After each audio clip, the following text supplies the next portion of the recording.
तो नमस्ते नमस्कार जय हिंद दोस्तों, स्वागत है आप सभी का आपके ही platform Swami Vivekananda study point पर। तो देखिए ये इंटरव्यू नंबर 3 होने वाला है।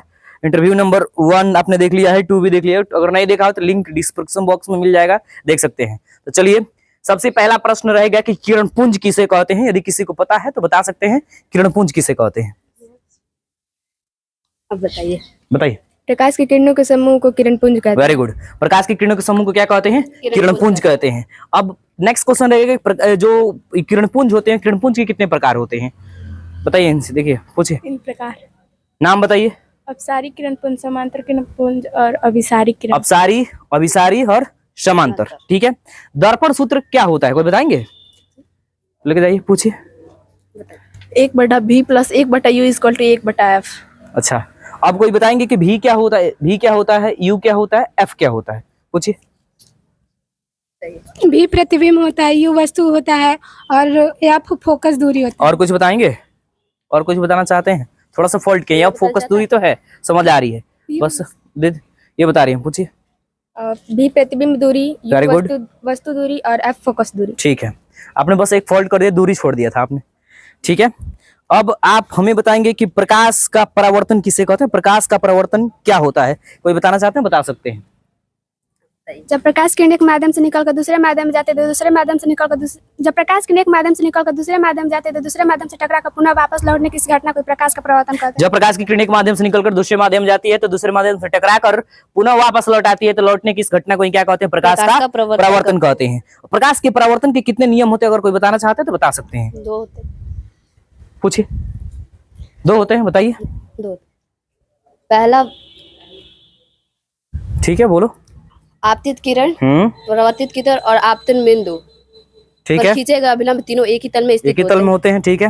दूसरा, आपतन कोण तथा परिवर्तन कोण के, आपतन कोण हमेशा परिवर्तन कोण के बराबर होता है। ठीक है, अर्थात आपतन कोण को किसे इंडिकेट करते हैं?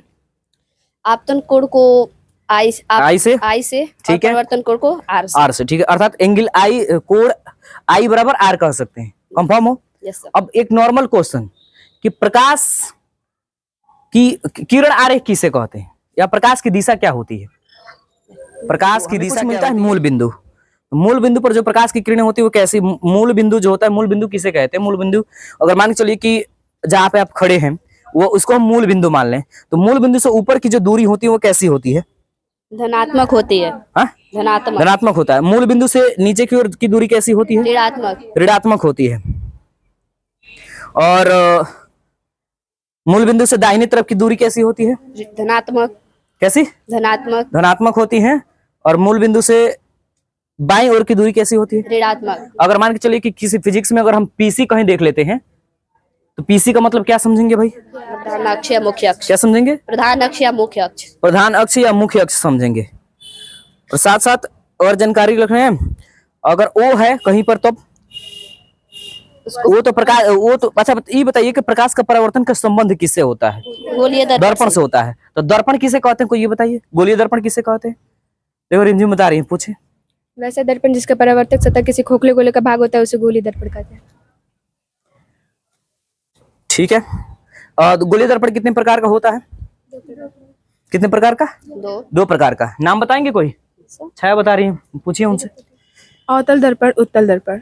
अच्छा ठीक है, अवतल दर्पण किसे कहते हैं? इनसे पूछिए, बताइए अवतल दर्पण किसे कहते हैं? वैसा दर्पण जिसका बाहरी सतह रचित या कलय किया गया हो और वो अंदर की ओर धंसा हो उसे अवतल दर्पण कहते हैं। अच्छा, अगर अवतल दर्पण का उपयोग आपसे पूछ लिया जाए तो उपयोग के लिए मैंने कुछ ट्रिक बताए हुए थे। किसी को ट्रिक याद है? बताइए। प्रयास पूछिए, देखिए बता रही हैं। हमारो 100 सोटा हजामती और दाढ़ी बनाने में, मोटर गाड़ियों के हेडलाइटों में, रोगियों के नाक कान गला दांत इत्यादि की जांच में, डॉक्टरों द्वारा सौर भट्टियों में, सोलर कुकर में और मान के चलिए कि हम पीसी हो गया हमारा और हमने डायरेक्शन देखा हुआ था, जो दर्पण है उस दर्पण में हमने देखा, दर्पण देख लिया कि अवतल दर्पण आप बता दिए। उत्तल दर्पण बताएंगे कोई? बताइए। वैसा दर्पण जिसका भीतरी सतह रचित और कलय किया गया और बाहर के रूबरा उसे उत्तल दर्पण कहते हैं। ठीक है, सही है। उत्तल दर्पण का उपयोग कहाँ कहाँ होता है? दूरबीन में, हेलोजन में, साइड मिरर में और लैंप में। चलिए, ट्रिक पता है किसी को? बताइए जरा। दूल्हे की सास। ठीक है भाई, आने वाले समय में मैं ही दूल्हा बनूंगा, इसमें कोई बड़ी बात नहीं है। चलिए, और इस चैप्टर से और क्वेश्चन बन रहे हैं जो बिल्कुल बोर्ड मॉडल क्वेश्चन है कि हजामती दाढ़ी में बनाने में कौन से दर्पण का उपयोग किया जाता है? कोई बताएंगे? अवतल दर्पण का उपयोग किया। अवतल दर्पण का उपयोग किया जाता है। ठीक है, और जाते जाते एक प्रश्न और रह जाएगा मेरा चैप्टर नंबर 2 से कि लेंस क्या है? लेंस किसे कहते हैं? कोई बताना चाहते हैं? बताइए। पारदर्शक पदार्थ का वह टुकड़ा जो दो ज्यामितीय सतहों से घिरा होता है उसे लेंस कहते हैं। अच्छा जी, चलिए चैप्टर नंबर 1 में कुछ छूट रहे हैं। पारदर्शी पदार्थ किसे कहते हैं? बताइए। वैसा पदार्थ जिनसे होकर प्रकाश आसानी से पार कर जाता है उसे पारदर्शी पदार्थ कहते हैं। अच्छा, पारदर्शी पदार्थ का दो उदाहरण बता दीजिए बेटा। हवा, कांच, पानी। ठीक है, चलिए। अपारदर्शी किसे कहते हैं? कोई बताएंगे?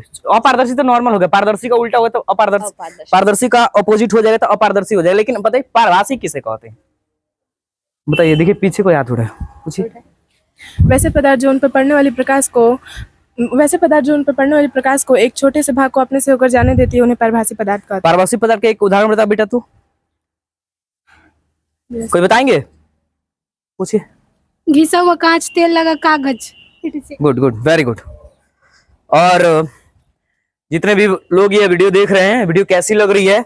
इंटरव्यू नंबर 3 है और ये इंटरव्यू डेली बाय डेली जब भी समय मिलेगा आपको देखने को अवश्य मिलेगा। इससे और कुछ नहीं होगा तो बच्चों के अंदर कॉन्फिडेंस आएगा, और कॉन्फिडेंस आप सभी लोग ध्यान रखिएगा कि आप बेटियां हैं और अपने घर की एक शान है।